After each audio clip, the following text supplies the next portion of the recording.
रूस और Ukraine war की बात करते हैं। इस युद्ध का, इस महायुद्ध का 52वां दिन आज है। यूक्रेन में रूसी सेना द्वारा किए गए बर्बरता की सारी तस्वीरें जी न्यूज अपनी ग्राउंड रिपोर्ट्स के जरिए आपको लगातार दिखा रहा है। और इसी कड़ी में आज हमारी संवाददाता शिवांगी ठाकुर यूक्रेन के दिमित्रिविका पहुंची है। यूक्रेन के कई सारे इलाकों में से एक दिमित्रिविका में भी रूसी सेना ने जमकर तबाही मचाई है। ग्राउंड जीरो के असल हालात देखिए शिवांगी ठाकुर की अगली रिपोर्ट में।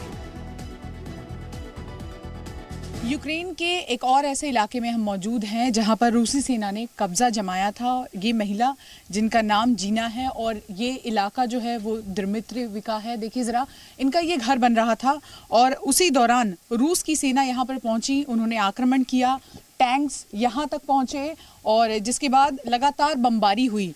ये महिला और इनके साथ साथ जो आसपास के लोग थे वो इनके घर में बने बंकर में छुपे। ज़रा आपको आगे चलकर बंकर की भी तस्वीर दिखाते हैं जहाँ पर कई दिनों तक ये लोग बमबारी से अपनी जान बचाकर यहाँ पर छुप कर रहे थे। ये वो इलाका है, घर जब बन रहा था तो सबसे पहले बंकर बनाया गया, क्योंकि जिस तरह की परिस्थिति यहाँ है ऐसे में हर कोई अपने घर के भीतर बंकर बनाता है। और इसी बंकर में कई दिनों तक बिना खाए पिए ये लोग अपनी जान बचा कर रह रहे थे। तस्वीरें आपको थोड़ी बहुत दिखाने की कोशिश करेंगे।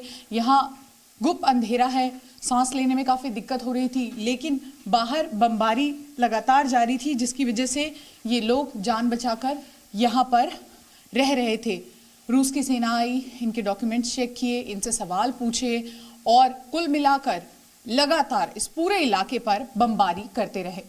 यूक्रेन के उन गांव में अगर आप पहुंचेंगे जहां पर रूसी सेना मौजूद थी तो कुछ ऐसी ही तस्वीर आपको नजर आएगी।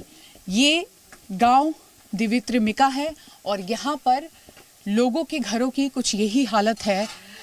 रूस की सेना ने बमबारी कर सब कुछ तबाह कर दिया गया है। और इस तरफ आप देखिए, ये सिम्बुलिका परिवार है जो कि 35 दिनों तक घर के ही नीचे बने बंकर में रहा था और 14 साल पुराने बनाए गए ब्रेड ये लोग 35 दिनों तक खाते रहे, अपने आप को जीवित रखा। लेकिन इनके घर की हालत आप देखिए, पूरी तरह से इनका घर बर्बाद हो चुका है। और अब रूस की सेना जब इस पूरे इलाके से निकली है तब ये धीरे धीरे अपने घर पहुंचे हैं, इसको फिर से संजोने की कोशिश कर रहे हैं। पूरा परिवार यहाँ है और लगातार मलबा उठाया जा रहा है, कोशिश की जा रही है कि घर को एक बार फिर से पहले की तरह बसाया जाए। न जाने कितने दिन लगेंगे इस घर को फिर से पहले की तरह बनाने में, लेकिन जो कुछ भी इन्होंने देखा अपनी आंखों से वो बयां करते हैं तो सिहर उठते हैं और लगातार यही सवाल पूछते हैं कि आखिर ये सब क्यों। तबाही के बाद धीरे धीरे जब यूक्रेन की सेना ने अपने इलाकों पर कब्जा किया है तो जो आम लोग हैं वो अपने घरों की ओर लौट रहे हैं।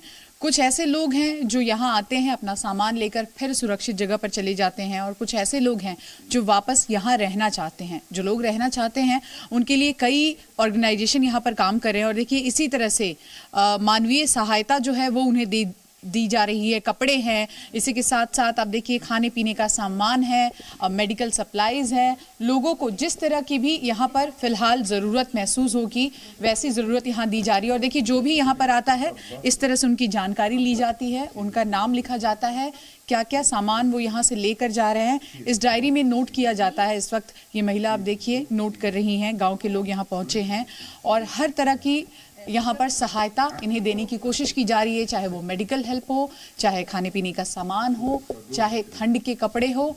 और कुल मिलाकर एक बार फिर से इस इलाके को बसाने की कोशिश जारी है।